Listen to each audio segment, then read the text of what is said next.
candidato do PSL, Jair Bolsonaro, foi vítima agora há pouco de um atentado enquanto fazia campanha em Juiz de Fora, Minas Gerais.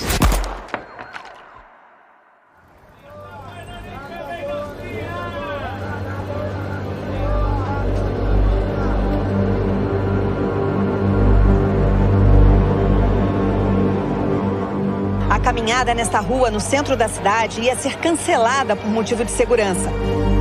O Adélio Bispo já vinha acompanhando, monitorando, filmando, fotografando, seguindo o presidente e seus filhos. A rua estava lotada de pessoas, militantes, simpatizantes, aglomerados. Os policiais falaram para ele: Jair, não vá, não vá. A gente não vai conseguir garantir sua segurança.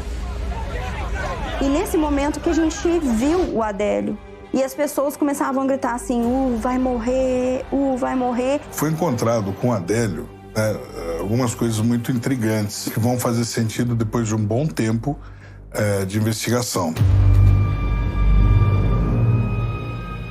Veio uma determinação aqui do hospital que não é para nós irmos para Juiz de Fora, nem eu nem você. Adélio Bispo não tinha relação com os advogados que chegaram rapidamente a Juiz de Fora. Saíram de um jatinho fretado. O que já chama a atenção é que eles estavam prontos para o serviço, ou seja, eles já sabiam de alguma coisa. Havia várias teorias de conspiração. Para o crime ser premeditado, alguém tinha que ter acesso à agenda dele. Uma lesão por material perfuro-cortante na região do abdômen. O atacou com uma faca. Então a facada, com aquele perfil escolhido a dedo, era exatamente parte do ardil da estratégia para dizer que era um descontente qualquer, um maluco qualquer que agiu sozinho. Mentira. Isso é uma quadrilha, isso é uma gangue, vamos dizer assim. É uma teia de coincidência tão grande que é difícil você não ser levado a crer que da forma como tudo se encaixa, não houve premeditação. Mas não para proteger Adélio, para proteger quem está por trás de Adélio, os mandantes do Adélio. Eu acredito naquilo que um ministro disse. Trata-se de um lobo solitário. A possibilidade de uma relação do PCC com a facada em Jair Bolsonaro. Nós estamos falando de um atentado terrorista para matar o presidente do Brasil. Isso é uma ameaça ao Brasil, à democracia. É uma facada a 57 milhões de pessoas que votaram em Jair Bolsonaro.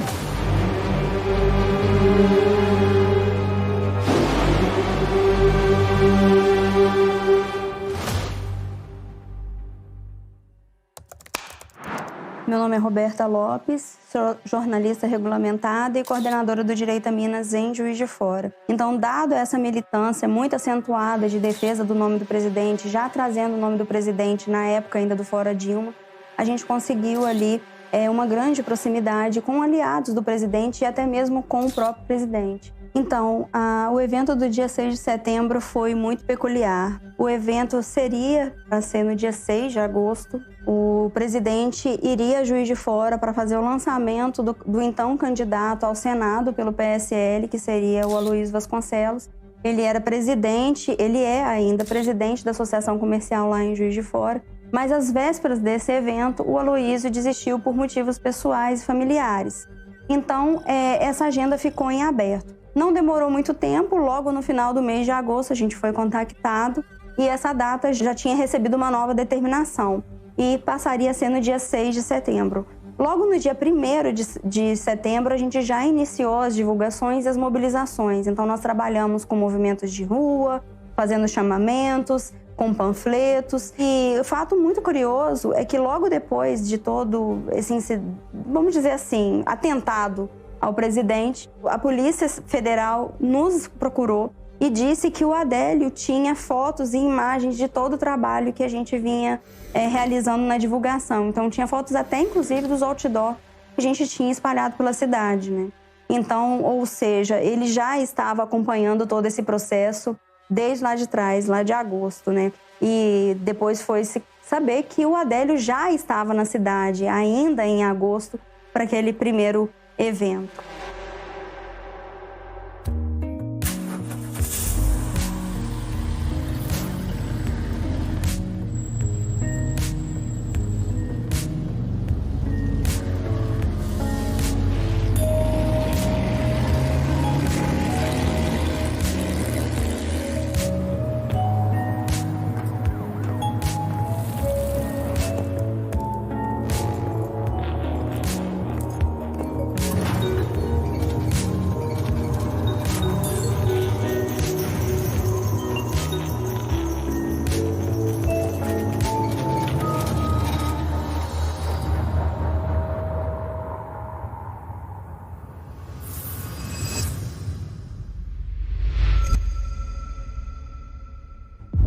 Sejam bem-vindos ao último episódio da segunda temporada da série Investigação Paralela. Acredito que a grande maioria que está nos assistindo já sabe o que aconteceu. Esse episódio deveria ter ido ao ar em 24 de outubro.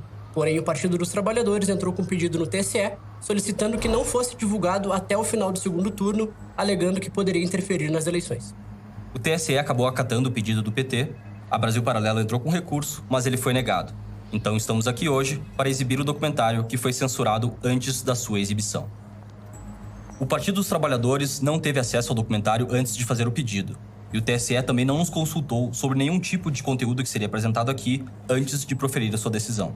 E eu vou ser bem honesto com vocês, pessoal, já vou adiantar alguma coisa aqui. Eu não achei nenhum tipo de ligação do partido ou membros do partido com a conspiração para a tentativa de assassinato de Jair Bolsonaro. Mas então, se não foi o PT, quem foi? Essa é a pergunta que não quer calar. Quem mandou matar Jair Bolsonaro? Nós vamos trazer novas evidências, fatos inéditos. Eu acho que o que está na segunda teoria, bem, que ninguém espera. Então vamos começar a nossa última história dessa temporada. 6 de setembro de 2018. Juiz de Fora, Minas Gerais. Faltavam 26 dias para a eleição presidencial de 2018. Os candidatos que lideravam as pesquisas de intenção de voto eram Jair Bolsonaro e Fernando Haddad. Decisivo para as eleições, o estado de Minas Gerais é o segundo maior colégio eleitoral do país, representando pouco mais de 10% dos eleitores brasileiros. Sendo a quarta cidade mais populosa do estado, Juiz de Fora já foi apelidada de Manchester Mineira, por ninguém menos que Rui Barbosa em um discurso proferido em 1910.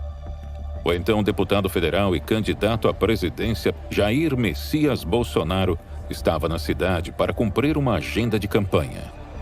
Para esses compromissos públicos, os candidatos contam com um destacamento de agentes da Polícia Federal para dar apoio e fazer a sua segurança. Ao todo, 15 policiais federais estavam na primeira célula. Além destes, seguranças privados e autoridades locais também são convocados para o serviço. Pessoal, a ideia original desse documentário era trazer 7 dos 15 policiais que estavam na primeira célula, ali fazendo a segurança do Jair Bolsonaro naquele dia. Nós oficiamos então a Polícia Federal para pedir a liberação desses seguranças, só que a Polícia Federal acabou negando o nosso pedido, então nós não vamos ter aí os 7 policiais, que estavam lá naquele dia. Mas eu consegui, como uma alternativa, um segurança privado que também estava lá e vai nos ajudar a esclarecer essa história.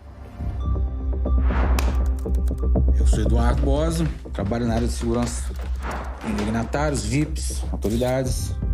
A gente tem um grupo tático na cidade de Juiz de Fora, Minas Gerais. E nisso a gente foi convocado nesse grupo para a gente dar o suporte a eles lá. Jair Bolsonaro e sua comitiva se deslocam de carro de sua casa no Rio de Janeiro até Juiz de Fora. Além da equipe de segurança, seu filho Carlos Bolsonaro e o presidente do partido, Gustavo Bebiano, acompanharam o presidente nessa viagem. Ao chegarem na cidade, se dirigem diretamente até o hospital da Associação Feminina de Prevenção e Combate ao Câncer, onde Bolsonaro deu um discurso e respondeu perguntas dos jornalistas. O próximo evento da campanha seria um almoço no Trade Hotel, a convite de comerciantes e empresários da cidade. Adélio Bispo acompanhava a movimentação no hotel, fazendo registros com o seu próprio celular.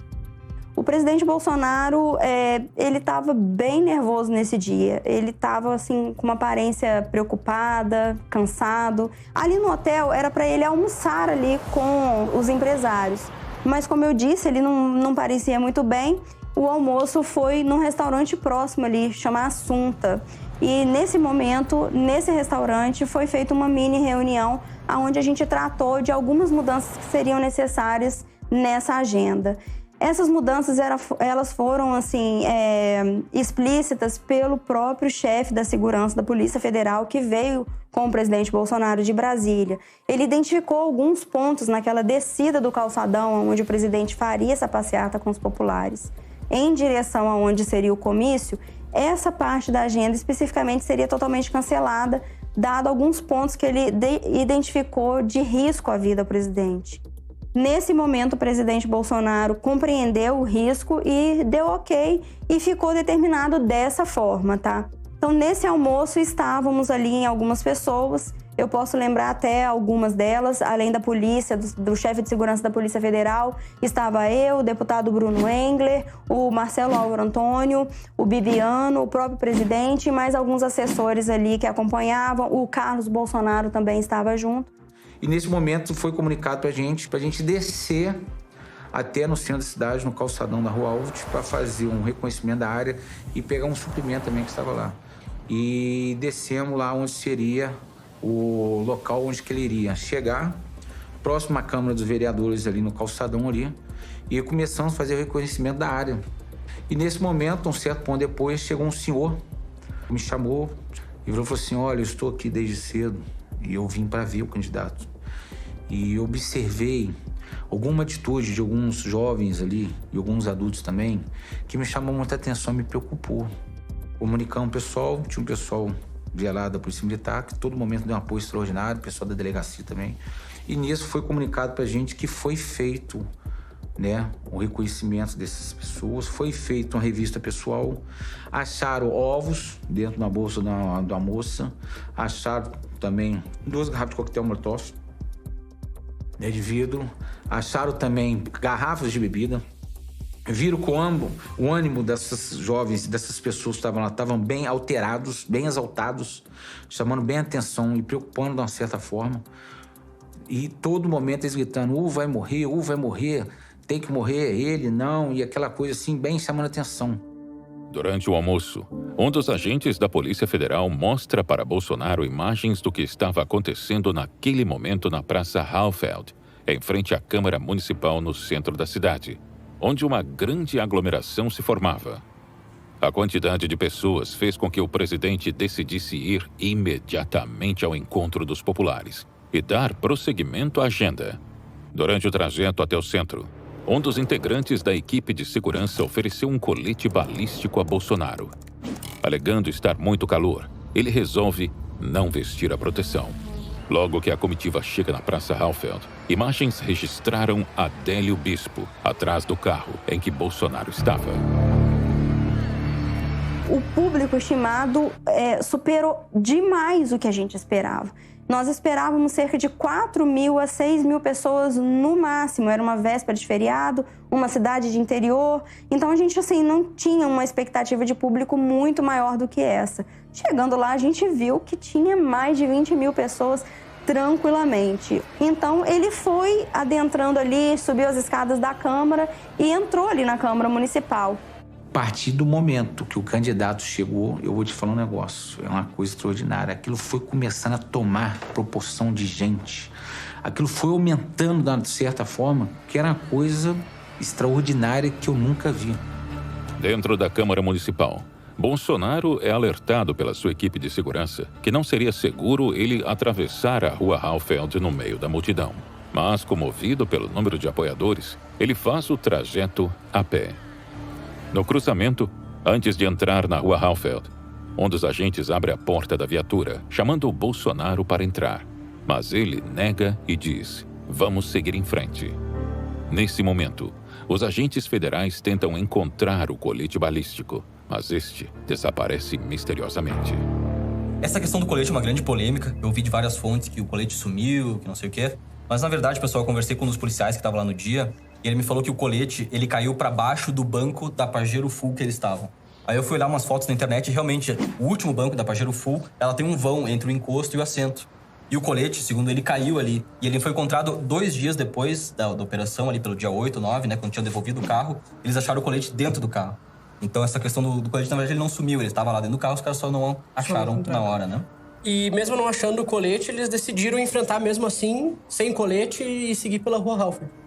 Rua Halfeld ali, ela é um corredor de prédios comerciais, de moradia, e prédios altos.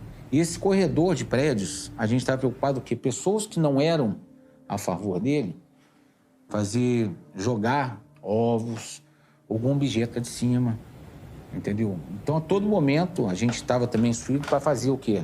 O corredor tinha pessoas avaliando a parte de cima e a todo momento preocupado com a parte de cima também. Porque são prédios altos que, se jogasse alguma coisa lá de cima, poderia vir a ferir, machucar ele sério.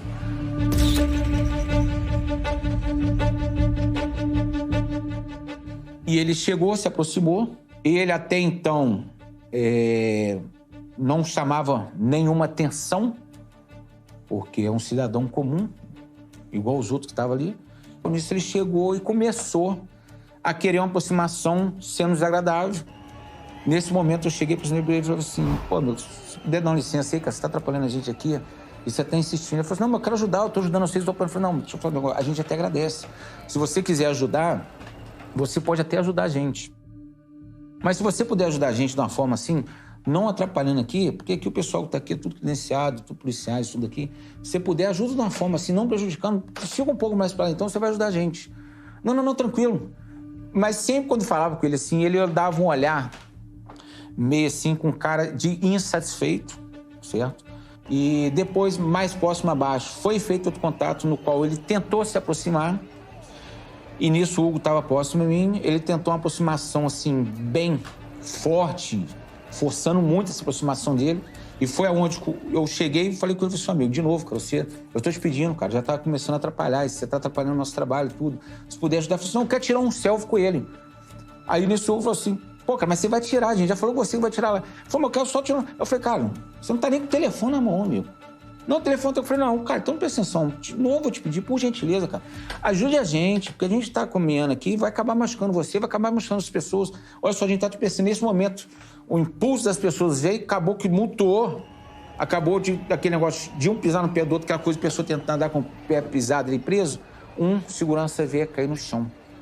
Com a multidão, a gente tem que fazer um isolamento dele ali, levantar ele perdeu até o boné, a gente conseguiu até pegar o boné dele de novo, colocamos ele em pé e tudo, certo? Devido a essa atitude da Adélio tentar essa aproximação do atual candidato pela segunda vez. Na terceira vez, ele tentou outro contato, perto da Batista de Oliveira, inconveniente. Nesse momento, ele fingiu estar meio doido, meio cambaleando. E a gente, naquele momento ali, ele foi desagradável, o Hugo chamou a atenção dele, ele tirou ele. Foi no momento que eu tirou ele, veio uma pessoa, um rapaz, foi, chamou ele, puxou ele, falou no ouvido dele. Tinha outra menina atrás também, que chegou, fez assim pra ele na hora, falou no ouvido dele assim, e fez assim com ele um gesto que não estava satisfeito, e falou com ele, e aí ele pegou, olhou, cumprimentou, fez assim e saiu.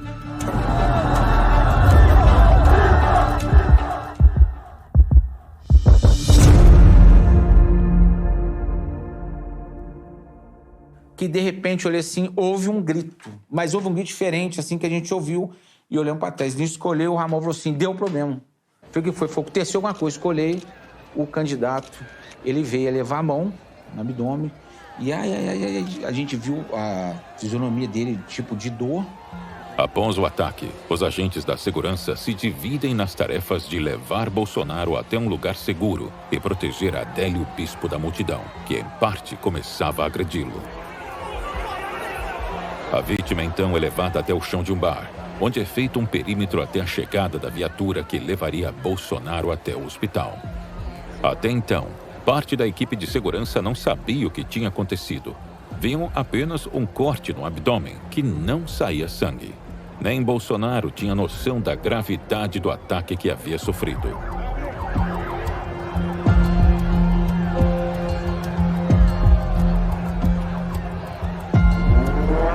Bolsonaro é carregado até o veículo que se desloca rapidamente até a emergência do Hospital Santa Casa de Misericórdia, dando sua entrada às 15h40. Desde o momento em que a faca sai do corpo até Bolsonaro chegar no hospital, apenas 10 minutos haviam se passado. Enquanto isso, um tumulto se forma ao redor de Adélio Bispo.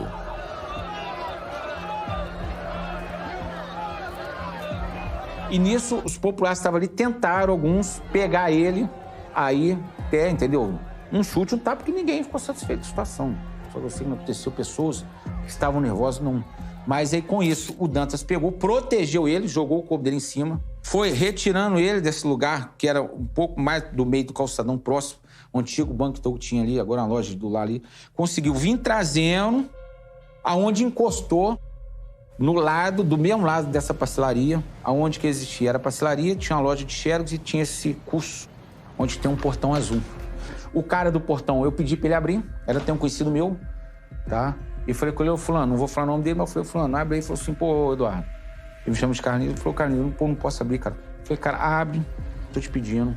polícia só que vai entrar aí, tá? O pessoal da Polícia Federal tá aqui, eles vão entrar aí. É só para evitar, que se você não abrir, eles vão empurrar isso aqui, vai quebrar esse portão, vai quebrar tudo. Então abre. Ele falou, pô, mas... Eu falei, cara, eu tô te dando, eu tô te pedindo pra você abrir, por gentileza, tá? A gente se responsabiliza, eu vou estar aí dentro. Aí ele falou, Carlinhos, você garante? Foi garante. Ele falou, então tá bom. Ele foi, abriu, entrou, o Dantas puxando ele, o Cleides, o Hugo.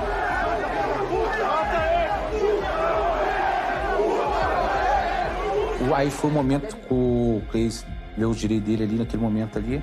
E nisso eu pedi para abrir, eu entrei e subi.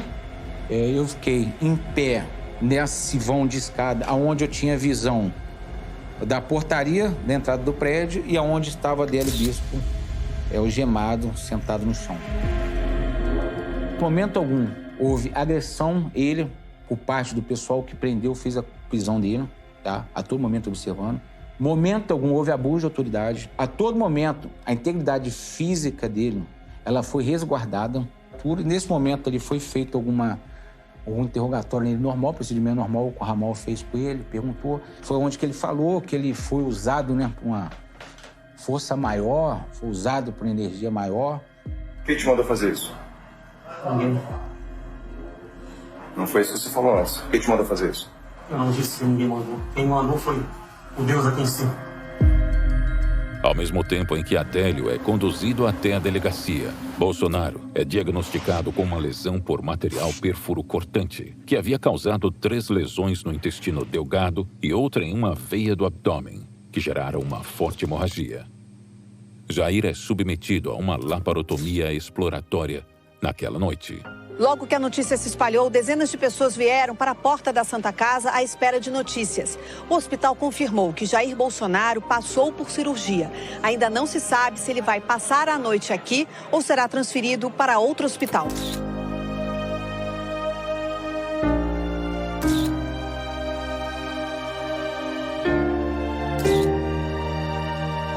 Quando eu levei a pancada, eu pensei que um cara tinha dado um soco, uma pedrada meio de longe, e a dor não passava. E eles já estavam, os seguranças foram excepcionais, né? Me levaram rapidamente para o hospital. Bem, o que eu fiquei sabendo lá no hospital? Aconteceu vários milagres, né? Primeiro, o cara deu uma facada e rodou. Ele rodou para matar mesmo, o cara sabia o que estava fazendo. Daí já vem esse papinho que ele já foi açougueiro. Açougueiro, ajudante de pedreiro, já começa essas conversinhas todas aí, né? E por questão de milímetros não atingiu veias aqui que não teria como eu existir. Foram em 3 lugares no intestino fino e um no grosso, onde espalhou fezes por aqui tudo. Me levaram para o hospital. Não sabia o que tinha acontecido, né? Bem, resumindo, foi drenado mais de 2 litros de sangue, 35 pontos, veio aqui, abriram tudo, botaram tudo para fora. Também disseram que eu acordei 2 vezes durante a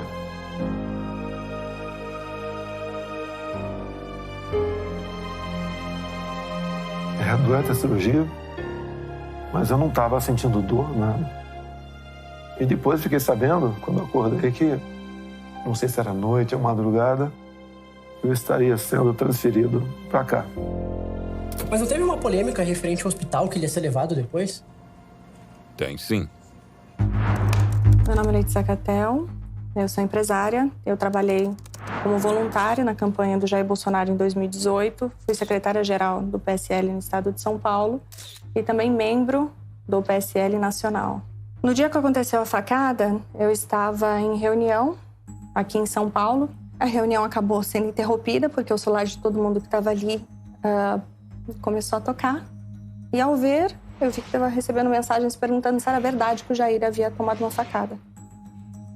E daí, obviamente, a reunião acabou naquele exato momento. Não tinha mais clima para nada, estava todo mundo absolutamente preocupado com a situação toda.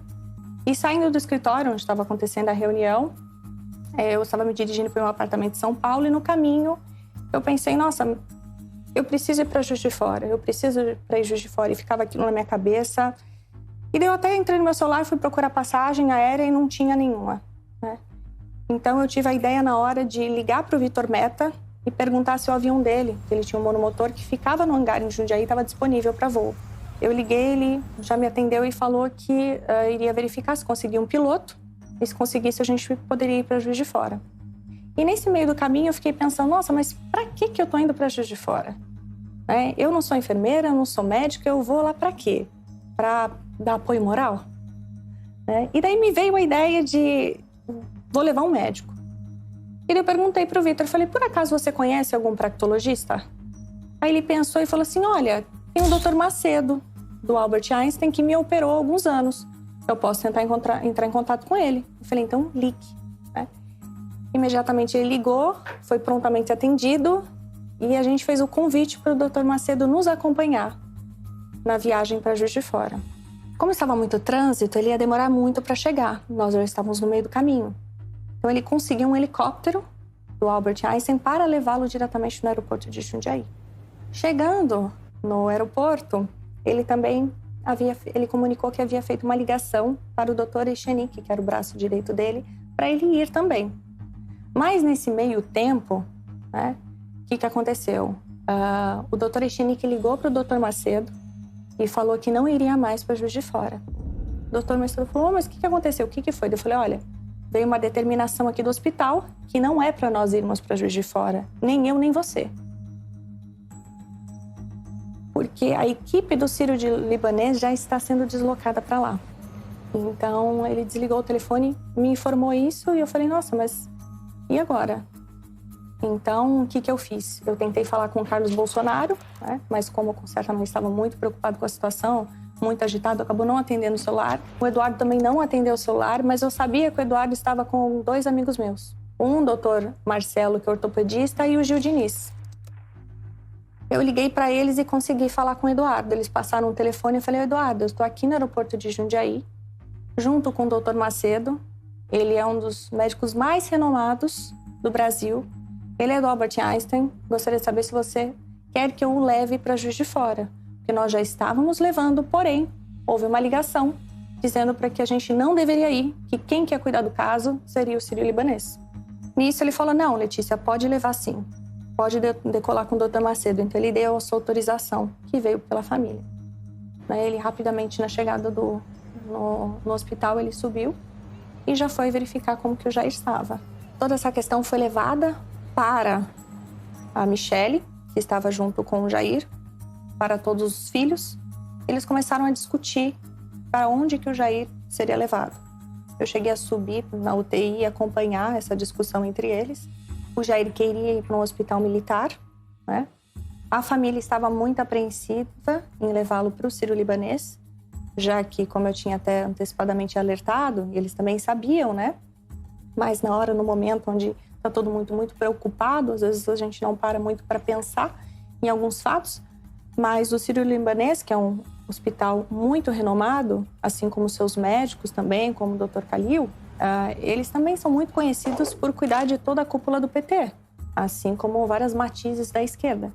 E, querendo ou não, são oposição ao que o Jair Messias Bolsonaro pregava na época, Então, eu alertei a isso, falei, olha, será que seria interessante levar para o mesmo hospital onde foi cuidado do Lula, da Dilma Rousseff? Sarney estava sempre lá, José Serra também já passou por tratamento. Talvez um outro hospital que não tenha tanto conexões políticas, vamos assim dizer, seria talvez mais interessante. Então, devido à ida do Dr. Macedo para lá, foi possível optar pelo Albert Einstein. O Jair, apesar dele querer ir para o hospital militar, ele não estava muito em condições de tomar uma decisão. Então, a família acabou optando por levar ao Einstein.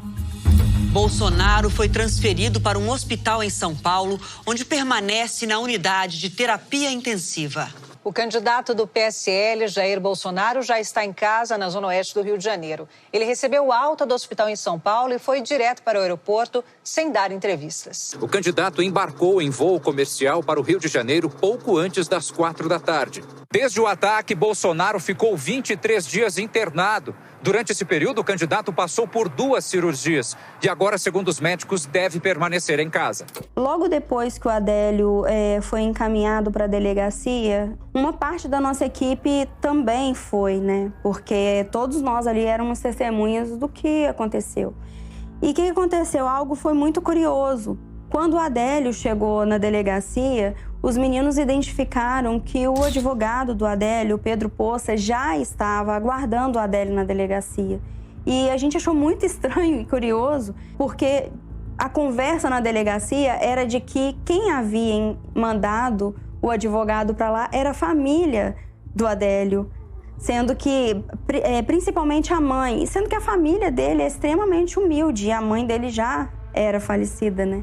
Então, assim, a gente achou isso muito, muito estranho, porque o próprio Adélio não demonstrava, segundo os meninos que estavam lá, não demonstravam conhecer e não demonstrava, vamos dizer assim, conhecimento de que aquele advogado chegaria lá.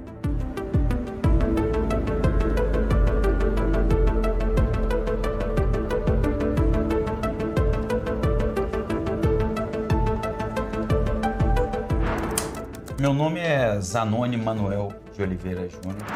Eu sou advogado criminalista. Eu já trabalhei em vários processos fragorosos, emblemáticos, midiáticos. Eu tive uma chacina aqui que envolveu alguns adolescentes e a sobrinha do ex-prefeito. Dali em diante veio Irmandorte, veio o caso Bruno, Bando da Degola, vários casos que foram transmitidos aí, por exemplo, pelo programa Linha Direta. A psicopatia já está constatada por toda a banca psiquiátrica e o pedido da defesa será a decretação da medida de segurança e internação em manicômio judiciário. Então, alguém chegou para essa pessoa e indicou meu nome. Procurem o Zanoni. Eu me lembro que eu tive o primeiro contato na porta do hotel. E aí eu me lembro que a questão de dinheiro, eu vi a indumentária da pessoa, até para dar valor, não conhecia, para saber, né, se a pessoa tem posses, se é uma pessoa que pode arcar com honorários vultosos ou módicos. Eu sondei um pouco a relação. Falou, não, é irmão de igreja, aquela coisa toda. Depois eu fui descobrir. Eu não sabia que Adélio Bispo era evangelista. Eu não sabia que o Adélio Bispo pregava. E aí vocês da imprensa descobriram através de parentes lá em Montes Claros e lograram fotografias dele pregando, dele evangelizando, dele no púlpito. Tem uma lá que ele está de joelhos. E aí eu vi, aí eu falei, eu meio que linkei as coisas. Eu falei, olha, aquela pessoa nada mais, nada é do que um companheiro de igreja. E eu comecei a precificar. Eu tinha explicado a questão da audiência de custódia. E falei que a audiência de custódia iria ocorrer naquela tarde e que não havia mais tempo de eu me deslocar até Juiz de Fora de carro. O meu correspondente já estava lá, advogado, na verdade foram 2. Eu falei, olha, eu tenho que pegar um avião agora, eu vou no meu próprio avião, eu sou piloto, e vou decolar aqui do aeroporto Carlos Prates e vou pousar lá em Juiz de Fora. Daqui a pouco estarei fazendo audiência de custódia do Adélio. Não temos muito tempo. E aí ele falou, mas e quanto é que fica essa diligência? Eu falei, olha, o inquérito dá para eu fazer uns 25 mil, 30 mil, 25 mil reais. E eu parcelo em 5 vezes. Dá uma entrada à vista, até porque eu tenho que abastecer, encher as asas do avião, botar a equipe no hotel. E aí ficou naquele negócio de, pô, tá com pressa, não tá com pressa, tá com pressa. Eu falei, ó, vamos fazer o seguinte. Ele virou e falou, tem como dar uma entrada de 5 mil? Eu falei, é claro. Eu faço um contrato de honorários e a gente fecha tudo direitinho. Eu vou até o relatório delegado. Embora pretendíamos pelo menos dar uma resposta, um susto, alguma coisa dessa natureza, entendeu? E houve, aconteceu. Adélio Bispo de Oliveira vai ser transferido para um presídio federal de segurança máxima. O autor do ataque a Jair Bolsonaro foi indiciado com base na Lei de Segurança Nacional. No fim da tarde, a Justiça autorizou a transferência de Adélio Bispo de um presídio em Juiz de Fora, Minas Gerais, para o Presídio Federal de Campo Grande, Mato Grosso do Sul. A primeira teoria que vamos trazer aqui, sustentada pela equipe de advogados e pelo inquérito da Polícia Federal, é de que Adélio é louco e agiu sozinho. Nascido em Montes Claros, em 6 de maio de 1978, Adélio Bispo de Oliveira é filho de uma falecida funcionária de varrição da Prefeitura e de um gari. Saiu de sua cidade natal em 1995 para procurar emprego. Ficou fora por 8 anos sem retornar para ver a família, passando pelos estados de Santa Catarina e Paraná, até voltar a Minas Gerais, onde mudou de endereço diversas vezes. Segundo os inquéritos, Adélio teve 39 empregos e se formou em pedagogia pela Universidade Federal de Viçosa.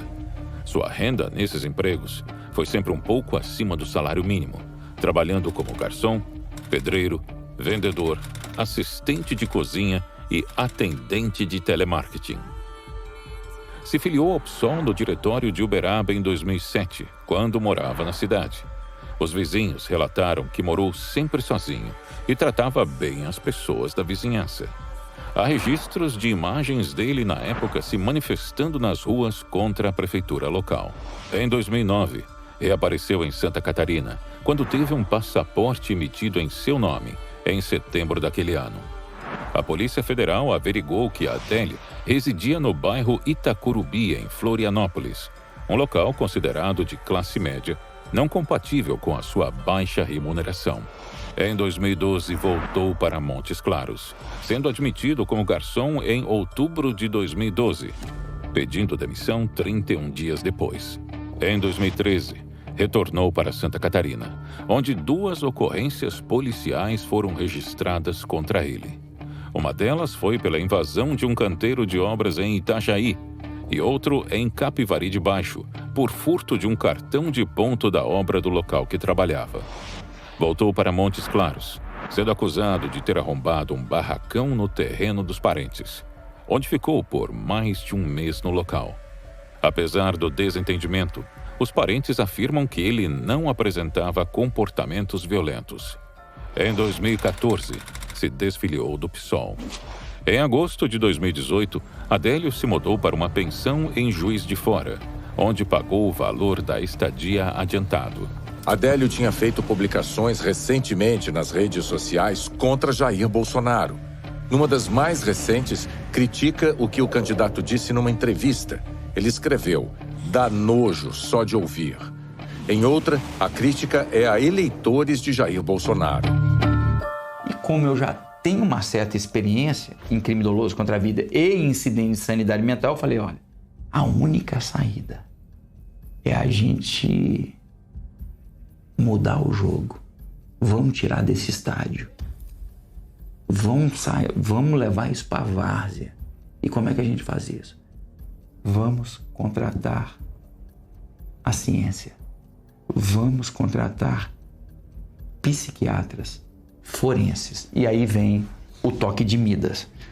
Eu peticionei, o juiz deferiu que o meu psiquiatra forense tivesse acesso ao interior do Presídio Federal em Campo Grande e lá ele fizesse uma anamnese, um exame para nós quanto à rigidez mental do Adélio. Para seguir na tese de que seu cliente sofre de problemas psiquiátricos e por isso seria inimputável, a defesa contrata um psiquiatra forense para avaliar Adélio. O juiz então aponta mais um psiquiatra e uma psicóloga para também produzirem laudos. O primeiro laudo, datado de 1º de outubro de 2018, feito pelo psiquiatra contratado pela defesa, atesta um indício de transtorno delirante grave. O segundo relata que Adélio possuía um transtorno delirante permanente paranoide. O terceiro laudo, feito pela psicóloga apontada pelo juiz, está sob sigilo. Baseado nos laudos, o juiz federal Bruno Savino aceitou o pedido e autorizou a instauração de incidente de insanidade mental, atestando que o réu sofria de transtorno delirante persistente, alucinações, sensação de perseguição e desconexão com a realidade. Naquele momento, nós desistimos de todas as testemunhas de defesa. Desistimos. Nós trouxemos ali um rol extenso de testemunhas, porque a gente queria mostrar que a vítima, ela teve uma certa participação ideológica naquilo. Daí nós arrolamos como testemunha o ex-presidente Luiz Inácio, a ex-presidente Dilma, salvo engano, a Preta Gil, a Maria do Rosário, eu acho que o Jean Willis também. Mas com a homologação do laudo, houve por parte da defesa, e nós chegamos a um senso comum, que não havia por que instruir mais o processo se a insanidade mental estava cravada, estava provada. O Bolsonaro, ele colocou assistentes técnicos. A Procuradoria da República, o Ministério Público Federal, que capitaneou a famosa Lava Jato, estava lá, acusando. Colocou toda aquela estrutura que o Ministério Público Federal tem, estava lá, à disposição. E tudo convergia para um ponto. E aí nós passamos aos debates orais, às alegações, e veio a sentença. A justiça absolveu o homem que deu a facada em Jair Bolsonaro durante a campanha presidencial. Mas Adélio Bispo de Oliveira vai ficar internado por tempo indeterminado. Na sentença, o juiz federal Bruno Savino absolveu Adélio Bispo. Ele usou a figura jurídica da absolvição imprópria, quando a pessoa é considerada incapaz de julgar os próprios atos. O agressor do candidato à presidência Jair Bolsonaro agiu sozinho e por motivação política. Esta é a conclusão do inquérito da Polícia Federal sobre o atentado que aconteceu no início deste mês em Juiz de Fora, Minas Gerais. Um segundo inquérito foi aberto para apurar possíveis mandantes do crime. O inquérito traz o depoimento de mais de 30 pessoas, assim como a quebra do sigilo telefônico, telemático e financeiro de Adélio Bispo. A Polícia Federal investigou um volume de 2 terabytes de arquivos, 150 horas de vídeos e 1.200 fotos, 6.000 mensagens pelo celular e mais de 1.000 e-mails. Em seu relatório, a Polícia Federal diz que as quebras de sigilo não trouxeram indícios de uma conspiração, sendo as movimentações financeiras feitas por Adélio compatíveis com a sua renda e todas as mensagens e e-mails trocados não continham informações relevantes.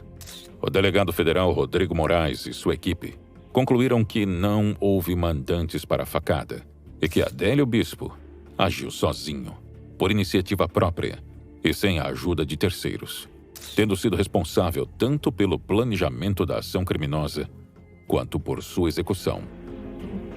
Ainda, a Polícia Federal propôs um acordo de delação premiada em outubro de 2019, mas este foi rejeitado por Adélio, que disse que não faria o acordo, pois não haviam mandantes para delatar. Essa foi a nossa primeira teoria, baseada aí nas falas do Dr. Zanoni e dos inquéritos da Polícia Federal, que sustentam que Adélio agiu sozinho e que ele possui uma doença mental que faz ele não entender o caráter ilícito dos fatos e, por isso, seria isento de pena. Mas antes de entrar na segunda teoria, precisamos explorar algumas questões que ainda não foram respondidas. Para me ajudar nessa investigação, eu trouxe pessoas que tiveram relação com o caso, sejam testemunhas do processo, o advogado da vítima e um jornalista investigativo, e eles vão trazer pontos bem interessantes aqui para o nosso caso. Então, Henrique, esteja à vontade para rasgar o véu, fala o que você quiser, qualquer pauta. Inclusive contra mim, você, como é que é? Você escondeu o Queiroz, você é homofóbico, você é racista, dá porrada. Aí a gente focar mais na questão do atentado mesmo. Então vamos falar só do atentado, pronto. Meu nome é Frederico Wassef, eu sou advogado do presidente Jair Bolsonaro desde o ano de 2014, estou com ele desde 2014, estou na advocacia criminal desde 1991, portanto são 29 anos de advocacia criminal. Sempre fui muito especializado na área da segurança pública, Morei nos Estados Unidos, morei no Canadá, meu diploma de 2º grau é americano, estudei lá, falo 4 idiomas, já rodei Europa, Líbano, Argentina, sou uma pessoa internacional que conhece muito o mundo. E por conhecer tanto o mundo é que eu amo tanto o Brasil e o povo brasileiro. Eu sou fã do meu país, eu sou fã do povo brasileiro. E então, voltando ao Jair Bolsonaro, passei a defendê-lo já de uma investigação sórdida que fizeram contra ele já em janeiro de 2015 na Procuradoria-Geral da República. Foi a minha primeira atuação forte já para defendê-lo. Depois entrei no caso da Maria do Rosário. A discussão entre os dois deputados aconteceu à margem do debate de um projeto de lei defendido por Bolsonaro para punir menores infratores depois de um brutal assassinato cometido por adolescentes contra um casal de jovens naquele mesmo ano. O ex-capitão do Exército alegou que, nessa discussão, a deputada o chamou de estuprador. Em seguida, ele disse que ela não merecia ser estuprada. Bolsonaro já declarou que os crimes contra as mulheres têm que ter penas mais longas. Em 2013, ele apresentou um projeto de lei que autorizaria a castração química de estupradores. O advogado da família Bolsonaro afirmou que a Justiça Federal vai reabrir o caso de Adélio Bispo. Segundo o advogado Federico Assef, fica muito claro que houve, sim, uma tentativa orquestrada de assassinar um candidato à presidência da República. E o presidente me autorizou que eu fosse dar uma entrevista na TV Bandeirantes, no programa aqui na Band, com o jornalista Lacombe. E lá eu passei a dar uma entrevista e expliquei uma série de coisas. Eu, no regular exercício da advocacia, falei verdades, narrei fatos. Quais são os fatos que eu narrei? A conclusão deste inquérito relâmpago e mágico que se iniciou e terminou em 22 dias, quando eu afirmo que nem 22 meses seriam suficientes para concluir uma investigação séria que buscasse os fatos e a verdade real. Mas na prática nós sabemos que 99,9% dos inquéritos policiais no Brasil levam mais de 1 ano, 6 meses, 2 anos, 3 anos. Tem inquéritos que ficam 5, 6 anos. Salta aos olhos, nota-se que o objetivo era isolar Adélio Bispo para vender esta informação ao público que ele agiu sozinho e que ele era um maluco. Eu queria ser policial quando era moleque. Eu estudei muito, fiz aqui em São Paulo, tem o Instituto Marconi, próximo ao viaduto do Chá ali. Eu fiz o preparatório ali. Meus professores na época disseram, você vai se dar muito bem, você vai ser um excelente policial, não sei o quê. E aí eu comecei a conversar com policiais, né, antes de fazer o concurso e tal. E um deles me disse, falou, Vera, não entra pra polícia porque você vai ter chefe lá dentro. Você não vai poder investigar o que você quiser. Eles vão dizer pra você o que você tem que investigar. Quer uma dica? Vai pro jornalismo, que você vai fazer praticamente a mesma coisa, mas você não vai ter chefe. Você vai poder escolher as investigações que você vai pegar. Quando eu dei por mim, eu estava trabalhando com jornalismo e foi uma coisa meio que...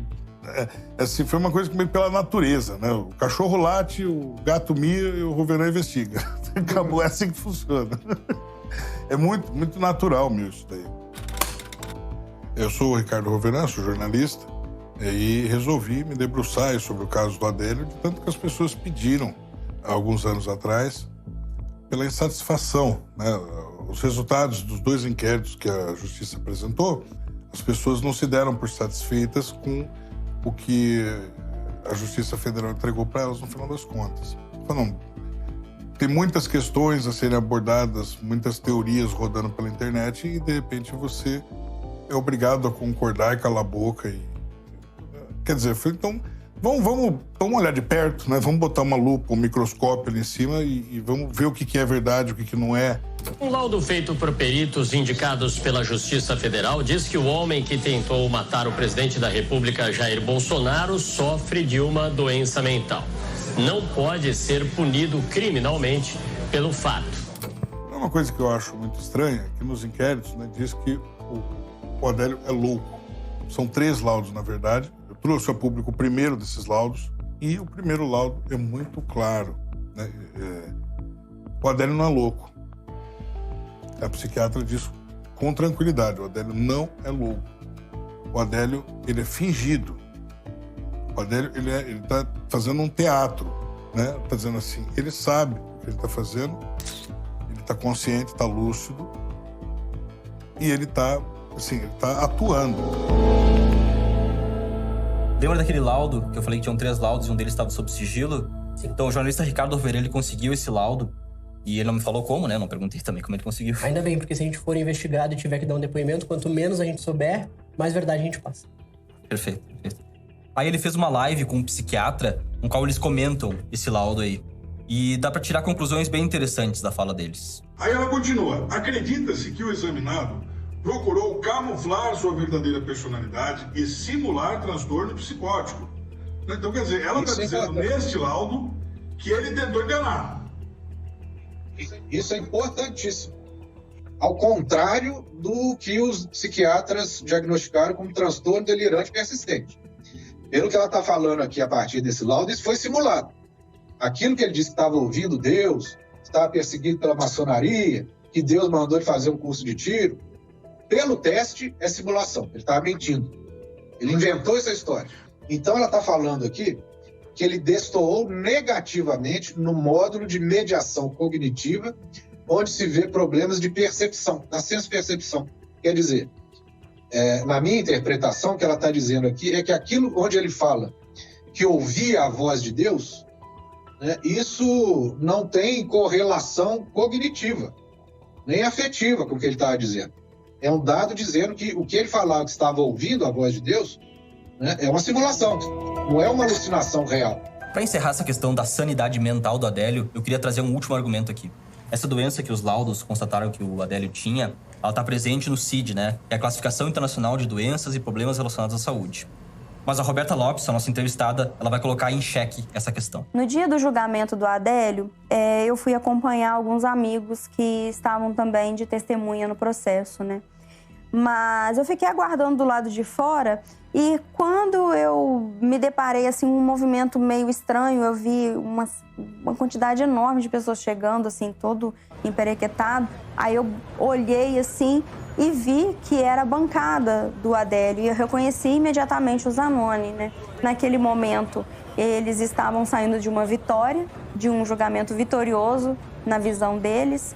E pelo perfil do Zanoni, que é um homem, assim, extremamente vaidoso. No primeiro momento, eu até pensei que ele fosse descartar qualquer tipo de conversa comigo, fosse virar as costas e ir embora. Mas, pela minha surpresa, ele decidiu ficar ali conversando e a gente conversou por cerca de 10 minutos, né? E nessa conversa, eu acredito que por conta dessa vaidade, ele acabou caindo em algumas armadilhas da própria fala dele, do próprio ego. Ele vem falar para mim que o Adélio se encontrava preso no presídio do manicomial com enfermidade, vamos dizer assim, que o laudo comprovou, mas ouvindo vozes. Os laudos demonstram que Adélio hoje, no interior daquele presídio federal, ele está em enfermidade mental, ele padece de uma enfermidade mental, inclusive ouvindo vozes. Ou seja, alucinações auditivas que o Zanoni afirma na minha entrevista categoricamente que Adélio Bispo sofre, exclui completamente o diagnóstico.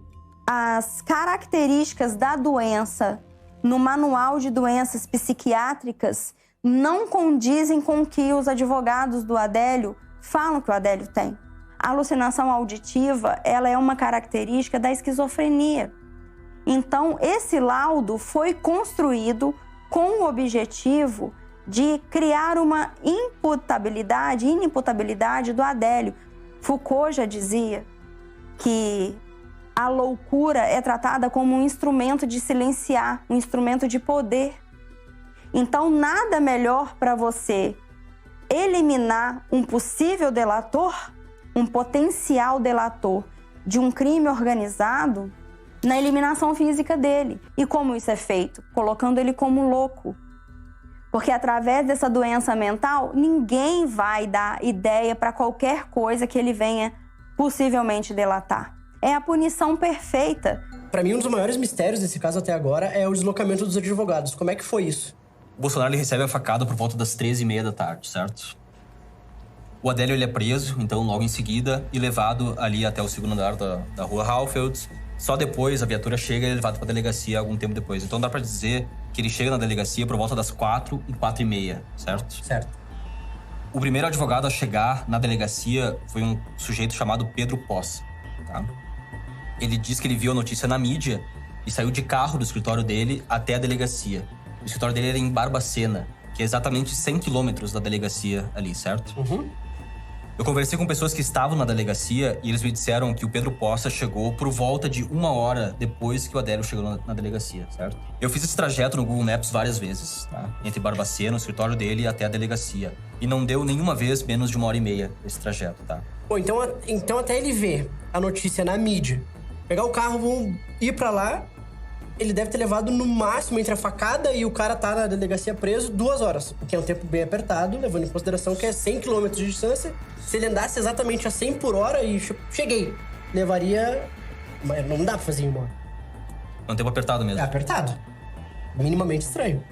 Entre o incidente e a chegada do Adélio na delegacia, existe um espaço de tempo grande, e nesse espaço de tempo grande é que a imprensa vai começar a noticiar. Então você calcula esse tempo. Espera um pouquinho. De onde saiu Pedro Poça para chegar a Juiz de Fora? Saiu de Barbacena. Pedro Poça saiu de Barbacena para ir para lá? Essa é uma questão que eu queria muito saber. Como que acontece o fenômeno do deslocamento do Pedro Poça? Para que ele chegue até o local em tempo recorde, né? E, olha, no momento que ele chega na delegacia, há quanto tempo tinha acontecido a comunicação com a imprensa? Então, até sair isso, e o Pedro vai dizer para mim que ele viu na imprensa, o que ele quer me convencer? Ele quer me convencer, não eu, mas a pessoa que está ouvindo e montando cronologicamente, que ele saiu de Barbacena e chegou lá em 10 minutos. Se ele fez isso, acho que aí é uma questão de ligar pro pessoal da DC lá, porque ele tem que estar na Liga da Justiça.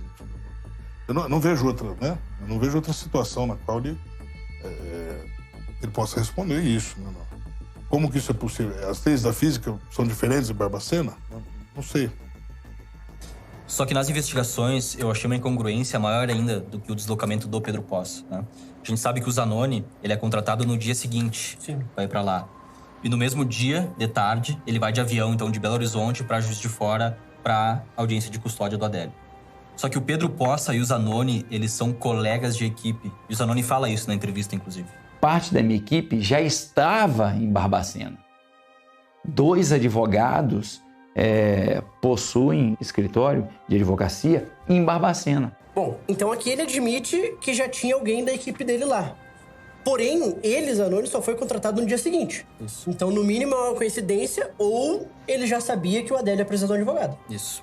Ou é uma coincidência que o Pedro Poça, colega dele de equipe, estava lá e ele foi contratado no dia seguinte, ou essa história é inventada, eles já sabiam, né? Já sabiam. Amanhã, um cara assim, assado, vai precisar de um advogado e nós já estamos no... O que já chama a atenção é que eles estavam prontos para o serviço, ou seja, eles já sabiam de alguma coisa. Por quê? Porque para você conseguir uma aeronave, um piloto, combustível, plano de voo, o slot no aeroporto para decolar. Existe uma série de procedimentos que demora muito tempo. Não é igual você ir na rua, esticar o braço e pegar um táxi. Decolar com uma aeronave de um município ao outro, você tem que ter tudo já organizado com prévia autorização, inclusive da aeronáutica. Então eu não acredito, e o Brasil não deve acreditar, que tudo estava pronto e que, por coincidência, esses advogados foram ali ver uma namorada e, por acaso, resolveram advogar para ela. Mentira! Todos estavam ali já sabendo e eles foram contratados, na minha convicção, por pessoas que sabiam de tudo. E da onde que ele levantou o voo? Onde é que estava o avião dele? Quem fez o plano de voo dele? Ele sabia se o avião estava com combustível para levantar voo ou não? Ele anda de avião todo dia? Vou no shopping. Levanta o avião e vai embora? Pra cima de mim? Quer dizer, esse é irmão desse. Essas questões todas têm que ser respondidas. A internet foi bombardeada e várias pessoas, no YouTube a gente acha esse material, começaram a fazer, por conta própria, algumas reportagens dizendo que, para o autor da facada no presidente Bolsonaro, havia uma equipe com um avião a jato já disponível para atender o esfaqueador. Isso tudo veio. Não tem nada disso. Eu sou Zanoni, já sou piloto há algum tempo. Eu fui pilotando o meu próprio avião para Juiz de Fora. Fomos eu e Fernando Magalhães. O meu avião é um avião pequeno, 2 lugares, um Vans RV9, a hélice, disseram que era jato, enfim, colocaram turbina no meu teco-teco. Nós fomos de avião, eu fui pilotando, o avião é meu, já tive mais de um avião, gosto de aviação, mas isso não tem nada a ver com a contratação. Pessoal, eu levantei essa questão do plano de voo do Zanoni, um dos membros assinantes aqui da BP, que é fã da investigação também. Ele me comentou que essa operação que o Zanoni fez, de organizar um plano de voo no mesmo dia, né? Receber a ligação de manhã e de tarde estar viajando, isso é possível de fazer. Essa operação não demora mais que 2 horas para organizar. Então, possível é um tempo apertado, né, que ele fez, mas com certeza é possível. Esse espaço aéreo que o Zanoni usa no avião dele não é o mesmo dos aviões comerciais, Sim. né? Então é um espaço mais tranquilo. Por se tratar de um avião menorzinho, eu acho que não é, até porque tem muito empresário que volta e meio, faz os bate e volta. Isso. Que não é nada absurdo. Passar essa questão polêmica dos advogados, vamos para outras evidências que podem apontar uma possível conspiração. O que eu quero trazer agora, para mim, é a evidência mais interessante de todas aí no caso, que é o que o Roveran vai trazer agora para nós.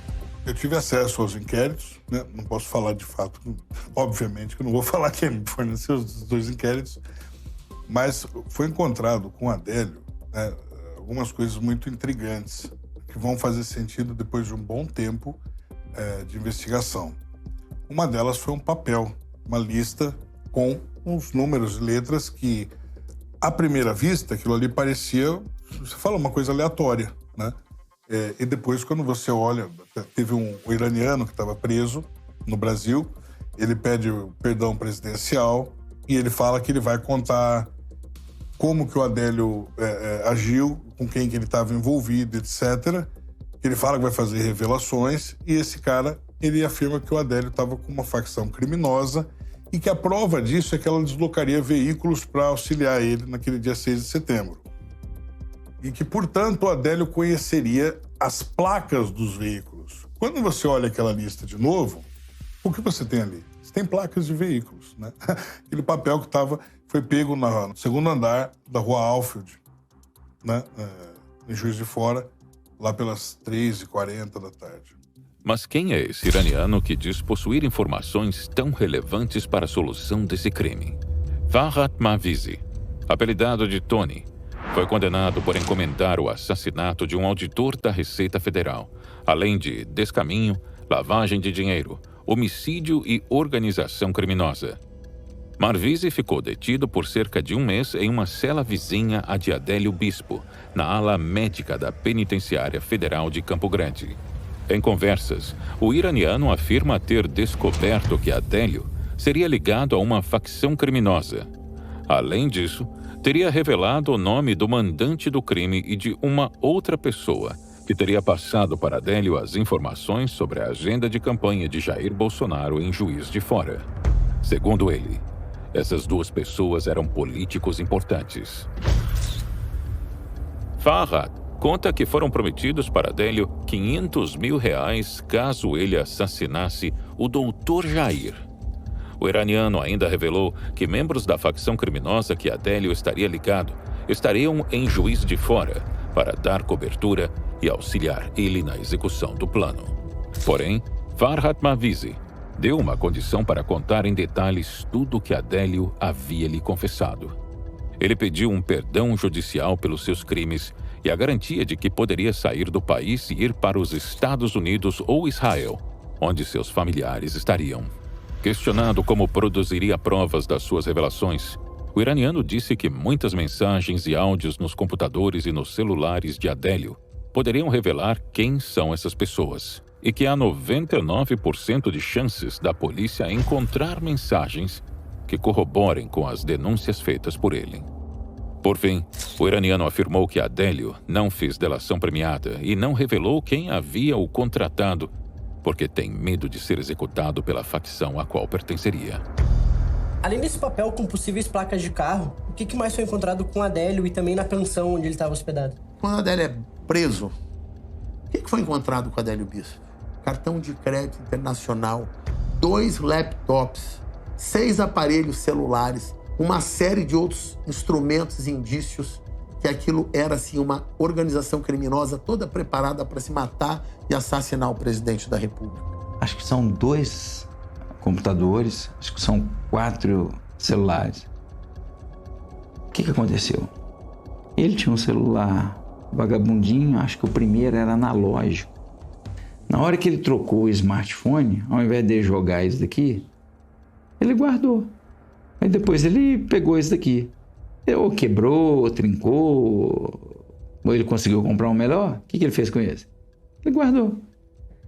Todos eles foram apreendidos.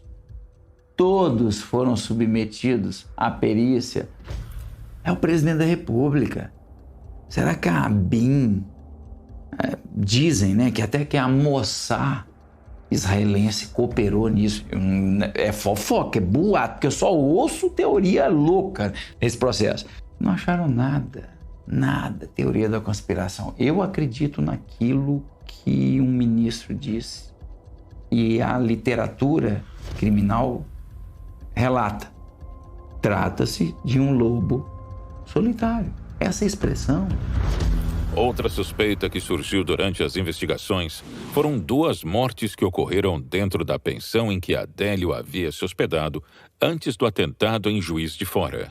Embora tenham acontecido 2 falecimentos, 2 pessoas tenham morrido na pensão, essas pessoas já tinham comorbidades, essas pessoas já estavam doentes, né? Então, uma pessoa já sofria de câncer há um bom tempo, a outra pessoa não lembro qual era a doença dela. Então, na minha visão, não é que essas pessoas sabiam demais e foram mortas. E sim que elas já estavam mesmo morrendo, já estavam nesse processo mesmo, e elas acabaram morrendo. A Polícia Legislativa investiga se Adélio Bispo de Oliveira, que esfaqueou o candidato à presidência da República pelo PSL, Jair Bolsonaro, esteve na Câmara dos Deputados no dia do ataque ao presidenciável. Existem 2 registros de entrada na Câmara em nome de Adélio no dia 6 de setembro. Trabalha-se com a hipótese de que alguém teria tentado forjar um álibi para Adélio Bispo de Oliveira. Olha, a questão do álibi é muito estranha. Houve dada a entrada da Adélio aquele dia? Houve. Mas como que isso aconteceu? Segundo o que o sujeito esclareceu às autoridades, ele foi procurar o nome do Adélio, se ele já tinha ido à Câmara algum dia. E aí ele acessou o cadastro do Adélio e falou, puxa, será que é esse Adélio mesmo? E aí, ao invés de encerrar, né, conferiu a informação e encerrou, ele salvou. Então ele fez um update, e aí nesse update deu a entrada dele na Câmara. Para mim, essa desculpa nunca colou. Né? Imagina cada vez que o gerente do banco salvar o teu nome, houve haver uma alteração na sua conta. Né? Não pode funcionar assim. Ou o sistema da Câmara é uma porcaria, ou a história está muito mal contada. Nós acabamos de assistir uma série de evidências que apontam para uma possível conspiração para matar o Jair Bolsonaro. Vejam bem, se essa conspiração existisse, quem seriam os interessados e os beneficiados da morte dele naquele dia? Eu só quero deixar claro aqui que, por motivos legais, não estamos acusando ninguém. O que vamos apresentar agora são meras conjecturas baseadas nas informações que nós temos, sem nenhum caráter denunciatório, beleza? Mas antes eu quero descartar primeiro 2 nomes aqui. E o primeiro deles é o do Jean Willis. Logo que a filiação de Adélio Bispo ao PSOL veio a conhecimento público, surgiu a tese de que o partido poderia estar envolvido com a tentativa de assassinato de Bolsonaro. A teoria ganhou atenção nas redes sociais quando um ativista político conhecido como Mergulhador revelou em lives no YouTube, ainda em setembro de 2018, que o ex-deputado do PSOL foi mencionado por Adélio em uma conversa durante a greve dos caminhoneiros em 2017, quando posou para uma foto com o futuro esfaqueador em Florianópolis. O fato foi muito repercutido, tendo sido compartilhado pelos filhos do presidente, aliados políticos e apoiadores. Porém, chamado para depor pela Polícia Federal, Mergulhador não manteve a sua versão. Sobre a menção de Jean Willis, o ativista não cita em nenhum momento ligação de Adélio com o ex-deputado ou supostas visitas ao seu gabinete. Jean Willis acionou a justiça após o incidente. que condenou diversos deputados, empresários, jornalistas e até os filhos do presidente a deletarem as postagens feitas sobre o assunto e ainda a pagarem uma indenização para o então deputado do PSOL. O segundo nome que eu queria descartar aqui é o próprio PT. Tá? Membros do partido, Lula, eu não consegui encontrar nenhuma relação deles com o Adélio Bispo ou com membros de uma facção criminosa, nesse caso específico, né? Eu só achei uma fala do Dirceu, na qual ele diz o seguinte: podia acontecer qualquer fato, como acontece às vezes, que impedisse isso, né? Ou erros nossos, como foi a facada Bolsonaro, como foi a decisão do Fachin, né? Essa decisão do TSE de proibir a exibição acabou gerando um enorme hype em cima desse documentário. Mas a verdade é que nós realmente não encontramos nenhuma ligação do PT com a facada em Jair Bolsonaro. Nenhum conteúdo desse documentário foi alterado por causa do pedido do PT ou da decisão do TSE. E pelo histórico do programa, vocês sabem que eu não iria me furtar de uma chance como essa. Bom, o iraniano falou que o Adélio teve ajuda de políticos e de uma facção criminosa. A polícia conseguiu achar alguma relação tanto do Adélio com a facção ou com os políticos? Durante as investigações dos inquéritos, foram descobertos indícios da ligação de Adélio Bispo e seus advogados com o crime organizado. Adélio é amigo de infância de um dos integrantes de uma facção criminosa, tendo crescido junto com ele na sua cidade natal. Veim, como é conhecido, foi preso por homicídio, mas já cumpriu a pena e até 2018 mantinha contato com Adélio pelas redes sociais. Mas a perícia feita nas correspondências eletrônicas de Adélio concluiu que não haviam conversas relevantes sobre o caso de Bolsonaro e não prosseguiu nessa linha. Outra relação com o crime organizado foi encontrada entre os advogados de Adélio. Consta nos inquéritos que Fernando Magalhães, que se deslocou de avião junto com Zanoni no dia seguinte ao atentado, teve entre seus clientes nos últimos anos 3 membros da mesma facção criminosa. Para reforçar a tese, agentes penitenciários e colegas de cela relatam que o próprio Adélio diz ser membro da quadrilha. Uma das teorias descartadas desse documentário foi de que a facada no Jair Bolsonaro, na verdade, foi um teatro para eleger ele. Recentemente, um vídeo que sustentava essa tese foi removido pelo YouTube. E ao excluir o vídeo, o YouTube disse o seguinte: o material viola sua política contra discurso de ódio, que bane qualquer conteúdo que negue, banalize ou minimize eventos históricos violentos, incluindo o esfaqueamento de Jair Bolsonaro. Essa é uma tese realmente bastante absurda, né? Todo mundo viu o vídeo do Adélio esfaqueando o Bolsonaro, foi encontrado sangue do Bolsonaro na lâmina, né, da faca. Sei lá, não tem nem o que falar sobre isso, meio ridículo demais, talvez. Mas isso não impediu que a teoria se difundisse entre deputados, celebridades e opositores do presidente. É a famosa fake news do bem. Eu não acredito que houve facada. Eu não acredito em facada de Bolsonaro nenhuma. Eu não acredito. Cabo da Silva não acredito. Bom, vamos então aqui pro nosso último suspeito dessa hipotética conspiração. Eu quero deixar muito claro que a gente não tá acusando ninguém de nada aqui. Isso tudo é uma ficção. O que vamos apresentar a seguir foi uma teoria trazida pelo jornalista Ricardo Roveran. Enquanto a gente estava conversando sobre o caso, ele me apresentou essa teoria, eu achei ela bastante intrigante. Eu resolvi apresentá-la aqui no programa. Eu acho que por essa, ninguém esperava. As mudanças ocorridas a partir das manifestações de 2013, resultante das insatisfações populares com a corrupção e a crise econômica instaurada no país, deram início a uma nova fase política no Brasil. Jair Bolsonaro surgia no horizonte como um representante deste sentimento. Com a popularidade cada vez maior, liderando pesquisas e juntando multidões por onde passava, estava depositada nele a confiança de grande parte dos brasileiros que queriam uma mudança do sistema estabelecido. A morte de Bolsonaro naquele momento causaria uma grande comoção. Quem poderia substituí-lo na corrida presidencial e carregar suas bandeiras na presidência? A Resolução 23.548 de 2017 do TSE diz no seu artigo 68 que, em caso de falecimento do candidato após o fim do prazo de registro, o seu partido político, o PSL, ficaria responsável por definir um substituto. Foi com base nesse contexto que o jornalista Ricardo Roveran desenvolveu a sua teoria acerca do caso. Bolsonaro não ia para Juiz de Fora no dia 6 de setembro. Ele ia no dia 6 de agosto. A agenda dele era com associação comercial. E aí, o pessoal fica de sobreaviso, porque o Bolsonaro adia essa ida por um mês. Quando ele adia essa ida por um mês, apenas quem tinha acesso a essa informação era quem cuidava da agenda do Bolsonaro. Segundo as informações que eu levantei, era o pessoal do Bebiano. O Bebiano era presidente temporário, né, da Nacional. Então, ele acabou agregando tudo da campanha para ele, por conta desse modo dele de trabalhar extremamente centralizador. O Bolsonaro era blindado pelo Bebiano. Para você falar com o Bolsonaro, você teria que passar pelo Bebiano. Porque se o Adélio é um louco e um belo dia, na história do planeta, na história da política mundial, ele cai de paraquedas no colo do Bolsonaro com uma faca na mão, então isso é um fato que precisa ser examinado. Agora, por outro lado, se o Adélio premeditou, para que ele pudesse premeditar, o pressuposto é que alguém conhecesse a agenda do presidente.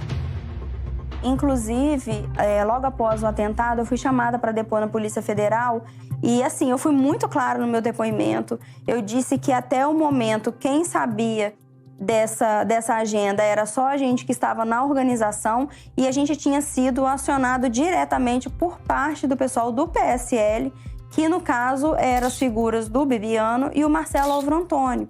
Então, assim, eles queriam entender como essa agenda vazou para que o Adélio estivesse na cidade antes da data, de fato, que ocorreu o atentado do presidente Bolsonaro. Na minha opinião, existia um grupo formado com 5 nomes, né, que eram necessários naquele momento para o cenário que se formou posteriormente. Na época, eu comentei isso nos bastidores, comentei isso com alguns colegas que estavam também na investigação, e, de repente, um jornalista descobre uma coisa, vai fazer uma entrevista sobre o inquérito das fake news, que esse jornalista, por acaso, o destino é Oswaldo Eustáquio, e quando eu vejo a matéria dele na tela, quase que eu caio da cadeira. Por quê? Porque ele traz a informação de que havia um grupo chamado PSL Raiz, cujos nomes que eu falei nos bastidores, que ninguém sabia, estavam exatamente nesse grupo. Quer dizer, o grupo existia de fato. Para premeditar a facada, precisava existir esse grupo. E o Eustáquio traz exatamente isso na matéria dele. Um grupo chamado PSL Raiz, que tinha exatamente esses nomes. E aí, eu me lembro daquele dia, eu sentei na escada, liguei para o Eustáquio, falei, Eustáquio, saia do país porque vão prender você. Ele falou, não, mas eu não sei o quê. Eu falei, não é por causa disso. Você não sabe onde você mexeu. Você não sabe o que você encontrou. E eu não posso falar muito para você a respeito disso, porque a gente tá no telefone. Eu falei para ele, vão prender você. Isso antes dele ser preso. Eu lembro até hoje, eu estava sentado na escadaria em Brasília, eu liguei para ele e falei, Eustáquio, saia daí. Antes do incidente que ele foi parar na cadeira de rodas.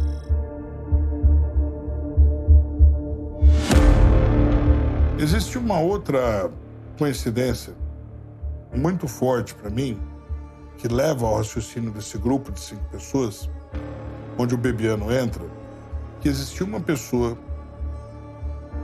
pedindo para que o Luiz Felipe não fosse o vice do Bolsonaro. Existia, na época, uma pessoa que depois ia se eleger deputada, inclusive. Né? Ia dar bastante dor de cabeça lá na frente. E esta pessoa estava pedindo ali, então, não, Luiz Felipe não, isso aqui é Bebiano. Estava forçando o nome do Bebiano, segundo as informações que eu levantei, segundo as pessoas que participaram da campanha que eu conversei. Estava tudo certo para que o Luiz Felipe fosse o vice do presidente Bolsonaro. E aí aparece, de repente, um dossiê com umas inverdades ali, etc., pichando a honra do Luiz Felipe. Em novembro de 2019, o deputado federal Luiz Felipe de Orleans e Bragança disse em entrevistas que Bolsonaro lhe revelou que não o escolheu para ser vice na chapa, porque o ex-presidente do PSL, Gustavo Bebiano, havia armado contra ele. Bebiano produziu um dossiê onde estariam fotos do deputado agredindo um mendigo e mantendo relações homossexuais. Fontes próximas ao presidente confirmaram que o dossiê foi feito. E as fotos forjadas fizeram com que Bolsonaro desistisse da escolha.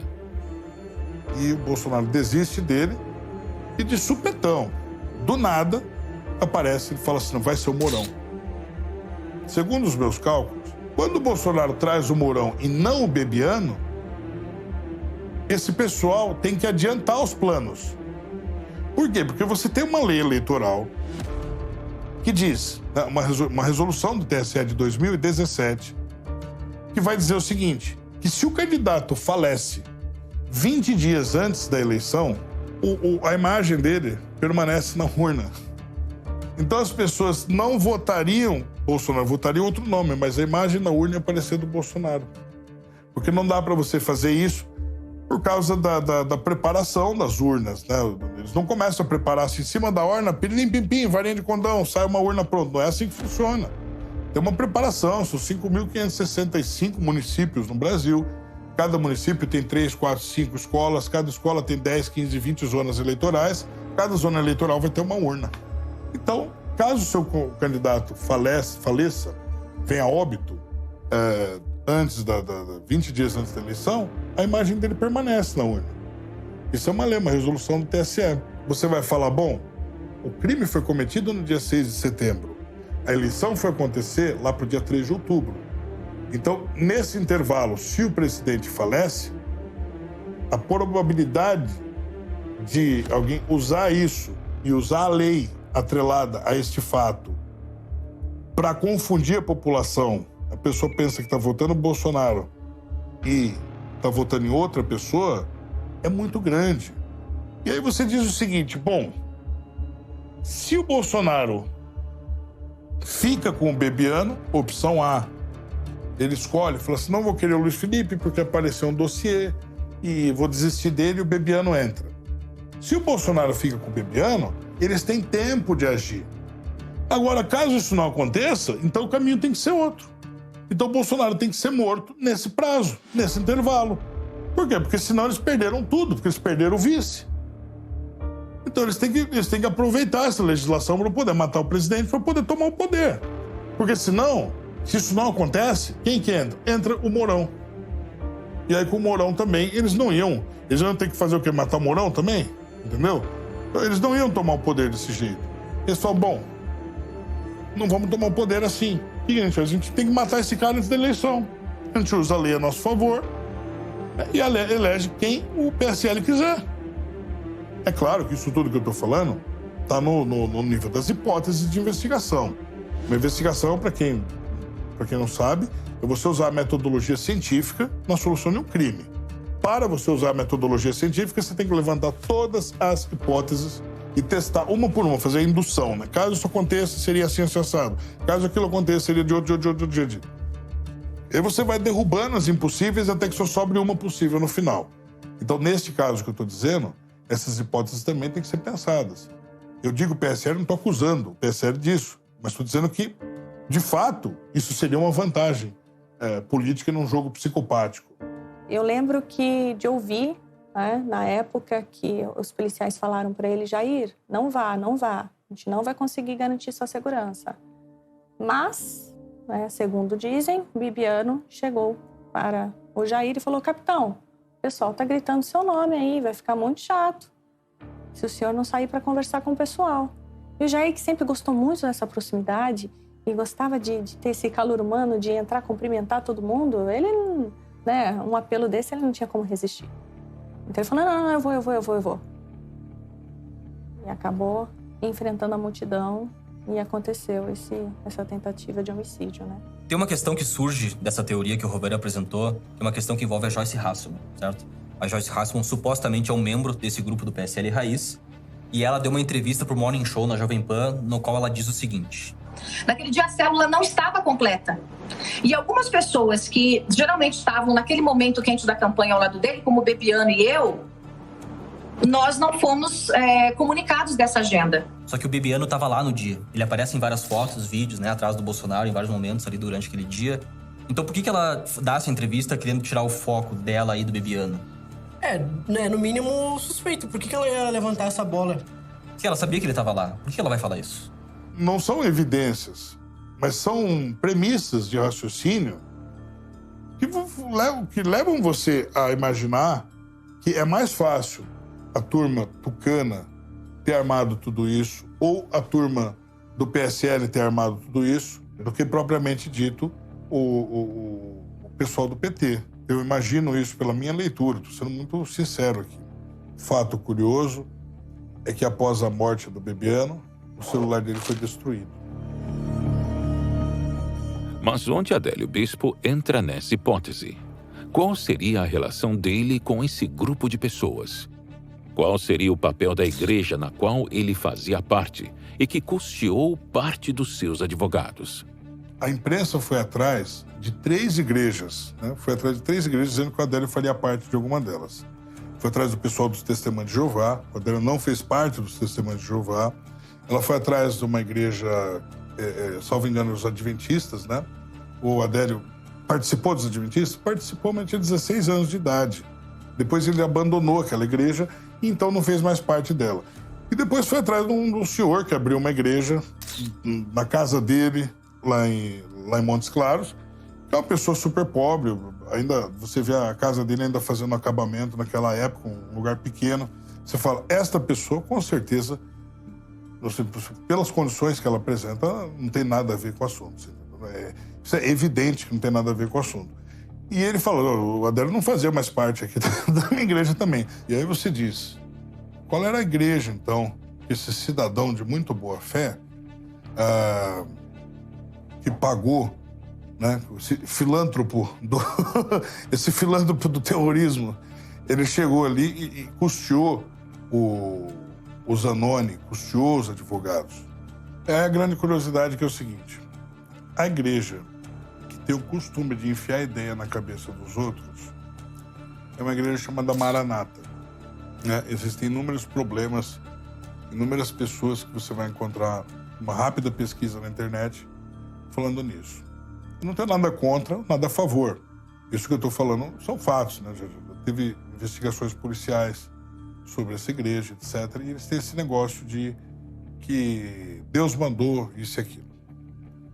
Quando você investiga isso, quando você coloca essa igreja ali, por que eu coloco essa igreja ali?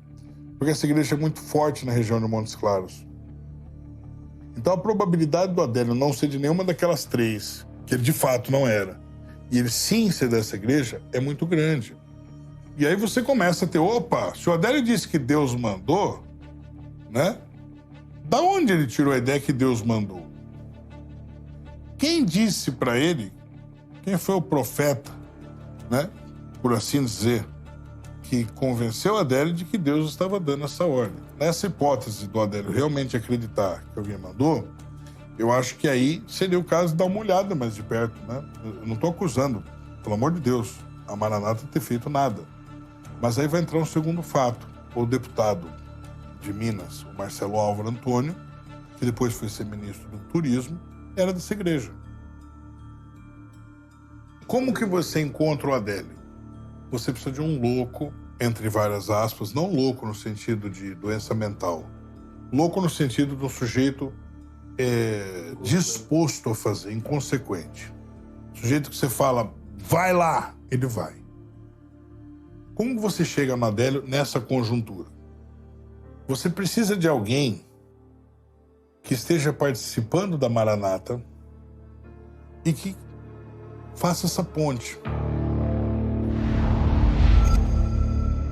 Depois de tudo isso que a gente apresentou, depois de 4 anos, né, do atentado à vida do Jair Bolsonaro, atual presidente da República, há quantas andas a investigação? Cara, durante os inquéritos foi solicitado a quebra de sigilo telefônico e financeiro dos advogados do Adélio Bispo, certo? Só que a OAB entrou com um pedido para impedir essa quebra de sigilos, né? Alegando que isso violava o sigilo que tem entre advogado e cliente, certo? A Associação Brasileira de Advogados Criminalistas divulgou nota classificando a busca como flagrantemente ilegal. A entidade afirma também que o episódio pode configurar um perigoso precedente para a inviolabilidade dos escritórios de advocacia. No dia 3 de novembro de 2021, quero que o senhor decore essa data, eu vou também passar para o senhor, Henrique, uma coletiva de imprensa minha mostrando isso. Como é que estava? Qual era o status daquele processo naquele momento? O inquérito havia sido encerrado.